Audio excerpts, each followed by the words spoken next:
Let's get it.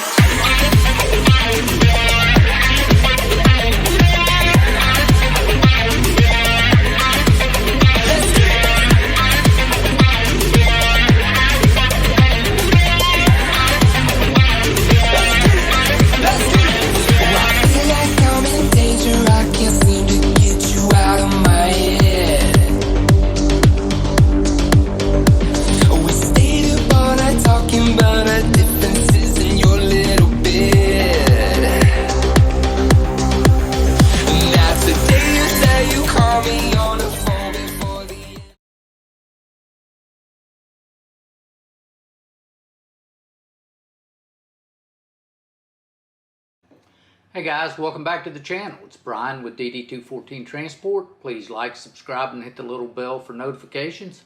Hey guys, share these videos with some brothers and sisters out there that may need a change of venue, so to speak. And also, travel over to the Facebook group. Great bunch of people over there. I can't say enough about the quality of the people that are there. It's awesome.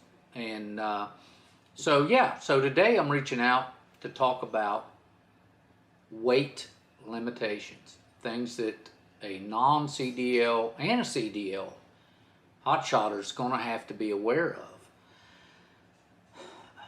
First thing is your GVWR, which is your gross vehicle weight rating. We're going to talk about how to calculate your max load, and we're going to talk about your GAWR, which is your gross axle weight rating. Now, not knowing these three things can get you an overweight ticket quickly, okay? You have to know what they are and what they mean to you and your setup. Everybody's setup is going to be a little different, but you're going to have to know what they are and how to utilize them. All right, so let's just drop down. Well, first of all, good morning. Have a cup of coffee. Thank you, Rick, for reminding me. Appreciate you. Anyway, so the GVWR isn't just the weight of the passengers and cargo, but also includes the vehicle itself. Remember that. All right. The gross vehicle weight rating is also about safety, and you know I preach safety here, and because I preach safety, I think this is so important, because when the manufacturer gives it this rating, it's taking into consideration the suspension, the frame, the axles, the wheels, and all the other components bearing the load. Now, when you look at the GVWR, you're looking at the vehicle full of fuel plus everything in it. That will be your maximum. Now, understanding your gross vehicle weight rating, how to calculate your max load, and the GAWR are critical, as I've said. Now, the GVWR for your pickup is going to be found on the inside driver's door. And it's going to look something like this. This is actually mine. And you can see here, under the GVWR, it's 14,000 pounds for that Ram. Okay, so there's a number, 14,000. Write it down. Now, you go to the GVWR of the trailer, which also includes the weight of the trailer. You have to, and it's normally found on the gooseneck. And as you can see, this particular trailer is 12,975. Write that number down. Now, if you add 14,000 plus 12,975, you get 26,975. Now guys, as a non-CDL hotshot, you cannot drive this setup. you have to have a commercial driver's license for anything over 26,000 pounds. So this would be considered a CDL setup. Now, if you look, I want to show you the formula for a non-CDL. And we're going to use the example of the 14,000 pounds on the truck. That would mean you would have to have 12,000 pound rating on your trailer to make it 26,000 and less.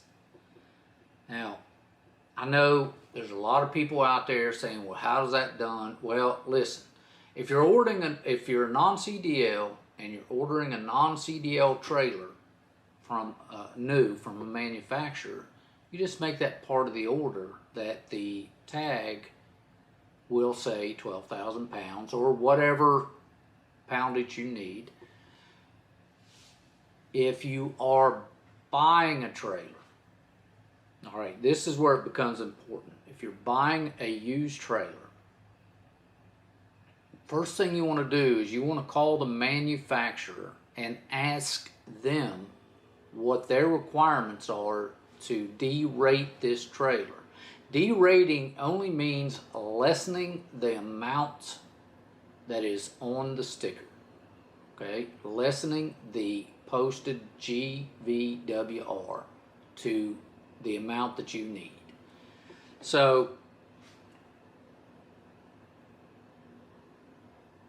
it's not hard, but you got to find a manufacturer that'll do it. I know PJ will do it because we did the 32 footer I had, so I know they'll do it. All right, so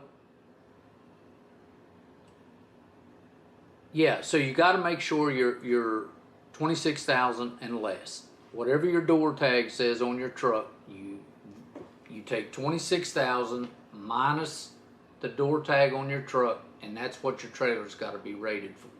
Okay. All right. So now, how do you calculate your max load that you can that you can haul? Well, here's what you got to do. You have to get the wet weight of your setup, and what the wet weight is truck trailer totally prepared for you to drive out and leave that moment full of fuel, full of diff, all your load securement, chains, binders, everything, and you take it to a CAT scale. When you get it to a CAT scale, you get your weight, and that's called your wet weight. Now, the example I'm going to give you here is my non-CDL wet weight from the 32-foot truck and trailer, ready to roll, full of fuel. As you can see on my steer axle, which is your steering wheel, it's 5,340 pounds. My drives, which are the tandem in the back, which is 5,300 pounds. Then the trailers was 4,740 on those axles. All right, so a gross combination weight of 15,380 pounds. Now you take that weight and you subtract it from 26,000 pounds. 26,000 pounds subtract to 15,380. That means you can legally scale 10,620 pounds. Now, for safety reasons, not safety,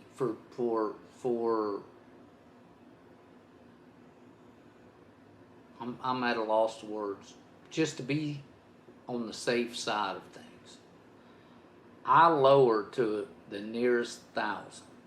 So you're going to take 620 off of that, and that'll give you 10,000 pounds you can put on the deck. And the reason I lower it's because people guess weights, and people do this, people guess the weights. People are sometimes a little sketchy. So it's not going to be them that get the ticket at the scale. So I leave a 620 pound buffer there and would only pick up loads 10,000 or less. Okay, so the next area is your GAWR. Now guys, you can get ticketed here as well. If you're over on your axles, you can absolutely be ticketed, and it's the same as being overweight. So your GAWR is the maximum weight that can be placed on a vehicle's front and rear axles. The manufacturer gives you this weight, okay? Now, on the truck, as you can see, on the front, I have 6,000 pounds. On the rear, I have 9,750 pounds. So, if you look back at that scale ticket, on the front, I had 5,340 pounds on it. And then on the rear, which is the drive, I had 5,300 pounds. So, you go back to your trailer and you're looking at two 7,000 pound axles on it. Okay, so that's 14,000 pounds. Now, normally you're not really, if you stay in that 10,000 pound range where we scaled it out, you probably won't have too many problems. But the example would be if you stuck 10,000 pounds on the nose of your trailer, you would or could possibly go over on your drive axles on the truck. So you got to be cautious about where you put your weight.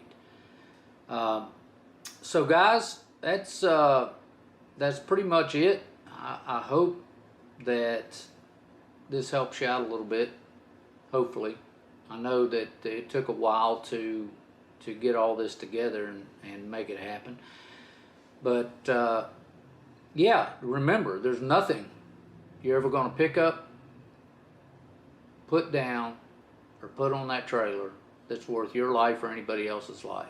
So have fun, be safe, and, you know, enjoy the ride, guys. Make some money. All right, by the way, let me just say this. Had a lady that saw me out on the road the other day. I had to look for it real quick. Her name was, hang on,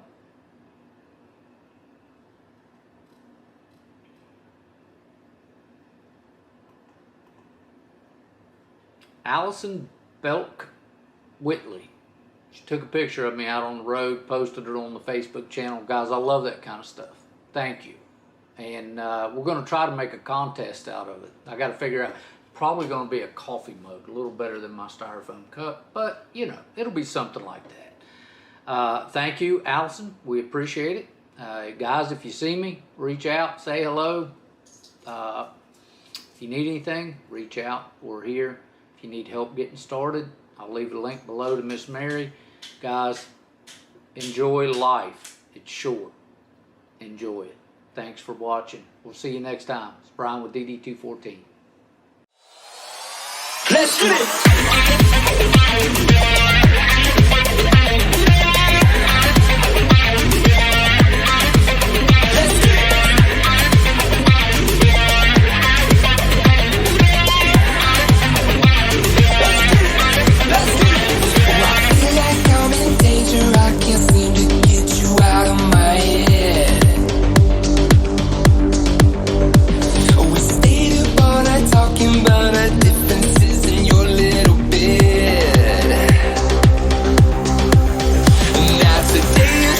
Call me